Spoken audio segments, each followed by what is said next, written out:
ग़ज़वा खैबर के मौका पर एक चरवाहा हुज़ूर अक़दस सल्लल्लाहु अलैहि वसल्लम की खिदमत में आया। वो यहूदियों की बकरियां चराया करता था। इस चरवाहे ने जब देखा कि खैबर से बाहर मुसलमानों का लश्कर पड़ाव डाले हुए है, इसके दिल में ख्याल आया कि जाकर इनसे मुलाकात करूं और देखूं कि यह मुसलमान क्या कहते हैं और क्या करते हैं। चुनांचे बकरियां चराता हुआ मुसलमानों के लश्कर में पहुंचा और इनसे पूछा कि तुम्हारे सरदार कहाँ हैं।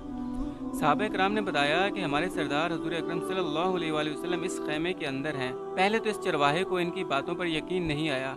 इसने सोचा कि इतने बड़े सरदार एक मामूली से खैमे के अंदर कैसे बैठ सकते। इसके जहन में ये था कि जब आप इतने बड़े बादशाह हैं तो बहुत ही शान शौकत और ठाट बाट के साथ रहते होंगे, लेकिन वहाँ तो खजूर के पत्तों की चटाई से बना हुआ खैमा था। खैर, वो उस खैमे के अंदर आपसे मुलाकात के लिए दाखिल हुआ और आपसे मुलाकात की और पूछा कि आप क्या पैगाम लेकर आए हैं और किस बात की दावत देते हैं।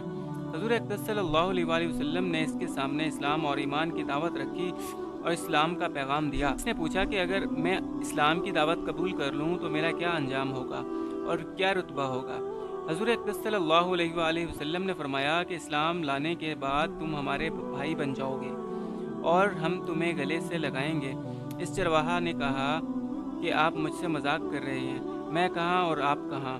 मैं एक मामूली सा चरवाहा हूँ और मैं एक स्याह फाम इंसान हूँ। मेरे बदन से बदबू आ रही है। ऐसी हालत में आप मुझे कैसे गले लगाएंगे। हुज़ूर अक़दस सल्लल्लाहु अलैहि वसल्लम ने फरमाया कि हम तुम्हें ज़रूर गले से लगाएंगे और तुम्हारे जिस्म की स्याही को अल्लाह ताला ताबानी से बदल देंगे और अल्लाह ताला तुम्हारे जिस्म से उठने वाली बदबू को खुशबू में तब्दील कर देंगे। ये बात सुनकर वो फ़ौरन मुसलमान हो गया और कलमा शहादत पढ़ लिया। फिर हुज़ूर अक़दस सल्लल्लाहु अलैहि वसल्लम से पूछा कि या रसूल अल्लाह, अब मैं क्या करूं। आपने फरमाया कि तुम ऐसे वक्त पर ईमान लाए हो कि ना इस वक्त किसी नमाज का वक्त है कि तुमसे नमाज पढ़वाऊँ और ना ही रोज़ा का ज़माना है कि तुमसे रोज़े रखवाऊँ। ज़कात तुम पर फ़र्ज़ नहीं है। इस वक्त तो सिर्फ़ एक ही इबादत हो रही है जो तलवार के छाँव में अंजाम दी जाती है, वो है जहाद फ़ी सबीलिल्लाह। इस चरवाहे ने कहा, या रसूल अल्लाह, मैं इस जहाद में शामिल हो जाता हूँ, लेकिन जो शख्स जहाद में शामिल होता है इसके लिए दो में से एक सूरत होती है, या गाज़ी या शहीद। तो अगर मैं इस जहाद में शहीद हो जाऊँ तो आप मेरी कोई ज़मानत लीजिए। हुज़ूर अक़दस सल्लल्लाहु अलैहि वसल्लम ने फरमाया कि मैं इस बात की ज़मानत लेता हूँ कि अगर तुम इस जहाद में शहीद हो गए तो अल्लाह ताला तुम्हें जन्नत में पहुँचा देंगे और तुम्हारे जिस्म की बदबू को खुशबू में तब्दील फरमा देंगे और तुम्हारे चेहरे की स्याही को सफ़ेदी में तब्दील फरमा देंगे। चौंका वो चरवाहा यहूदियों की बकरियां चराता हुआ वहाँ पहुँचा था, इसलिए हुज़ूर अक़दस सल्लल्लाहु अलैहि वसल्लम ने फरमाया कि तुम यहूदियों की बकरियां जो लेकर आए हो इनको जाकर वापस करो, इसलिए कि ये बकरियां तुम्हारे पास अमानत हैं। इससे अंदाज़ा लगाएं कि जिन लोगों के साथ जंग हो रही है, जिनका मुहासरा किया हुआ है, इनका माल गनीमत है। लेकिन चौंका वो चरवाहा लेकर आया था, इसलिए आपने हुक्म दिया कि पहले वो बकरियां वापस करके आओ, फिर आकर जहाद में शामिल होना। चुनांचे इस चरवाहे ने जाकर बकरियां वापस की और वापस आकर जहाद में शामिल हुआ और शहीद हो गया। जब जंग ख़त्म हुई तो हुज़ूर अक़दस सल्लल्लाहु अलैहि वसल्लम लश्कर का जायज़ा लेने लगे। एक जगह आपने देखा कि सहाबा इकराम का मजमा इकट्ठा है। जब आप करीब पहुँचे तो इनसे पूछा कि क्या बात है।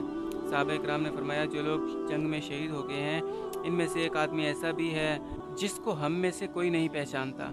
आपने फरमाया कि मुझे दिखाओ। जब आपने देखा तो फरमाया कि तुम इस शख्स को नहीं पहचानते, मगर मैं इस शख्स को पहचान। चरवाहा है और ये अजीब व गरीब बंदा है जिसने अल्लाह की राह में एक भी सजदा नहीं किया, और मैं इस बात की गवाही देता हूँ कि अल्लाह ताला ने सीधा इसको जन्नतुल फिरदौस में पहुँचा दिया है और मेरी आंखें देख रही हैं कि मलाइका इसको गुस्ल दे रहे हैं और इसकी स्याही सफ़ेदी में तब्दील हो चुकी है और इसके बदबू खुशबू में तब्दील हो गई है। बहवाला इस्लाही खुतबात। इस वाक़े से हमें हासिल होता है कि अंदाज़ा कीजिए, देखिए, अगर कुछ अरसा पहले इस चरवाहे की मौत आ जाती तो सीधा जहन्नुम में चला जाता, और अब इस हालत में मौत आई कि ईमान ला चुका और सरकार दो आलम सल्लल्लाहु अलैहि वसल्लम का ग़ुलाम बन चुका, तो अब अल्लाह ताला ने इतना बड़ा इनकलाब पैदा फरमा दिया। इसीलिए फरमाया एतबार ख़ात्मे का है। इसीलिए बड़े बड़े लोग लरसते रहे और ये दुआ करते रहे कि या अल्लाह हुस्न ख़ात्मा अता फ़रमाइए, ईमान पर ख़ात्मा अता फ़रमाइए। किस बात पर इंसान नाज करे, फ़ख्र करे और इतराए, इसलिए कि क्या मालूम कल क्या होने वाला है। इसलिए फ़रमाया कि किसी को हकीर मत समझो, انبیاء علیہم کا شیوا یہ رہا کہ کبھی گالی کا جواب بھی گالی سے نہیں دیا، حالانکہ شریعت نے اسے اجازت دی ہے جتنا ظلم تم پر کیا جائے تم بھی اتنا بدلہ لے سکتے ہو، لیکن انبیاء علیہم السلام نے کبھی گالی کا بدلہ گالی سے نہیں دیا۔ قوم کی طرف سے نبی کو کہا جا رہا ہے بیوقوف ہو، حماقت میں مبتلا ہو، اور ہمارا خیال یہ ہے کہ تم جھوٹے ہو۔ ہم جیسا کوئی ہوتا تو جواب میں کہتا کہ تم احمق ہو اور تمہارا باپ احمق، لیکن نبی کا جواب یہ تھا کہ اے میری قوم، میں بیوقوف نہیں ہوں بلکہ میں پروردگار کی طرف سے رسول بنا کر بھیجا گیا ہوں۔ اللہ تعالی ہم نے سمجھ عطا فرمائے، آمین یا رب العالمین۔ اگر آپ کو ہماری یہ ویڈیو پسند آئی ہے تو اس چینل کو سبسکرائب کر لیجئے اور ساتھ موجود بیل آئیکن کو بھی پریس کر دیجئے تاکہ ہماری ہر نئی آنے والی ویڈیو کا نوٹیفیکیشن سب سے پہلے آپ کے پاس پہنچے۔ اپنا خیال رکھیے گا، اگلی ویڈیو تک کے لیے مجھے اجازت دیجیے، اللہ حافظ۔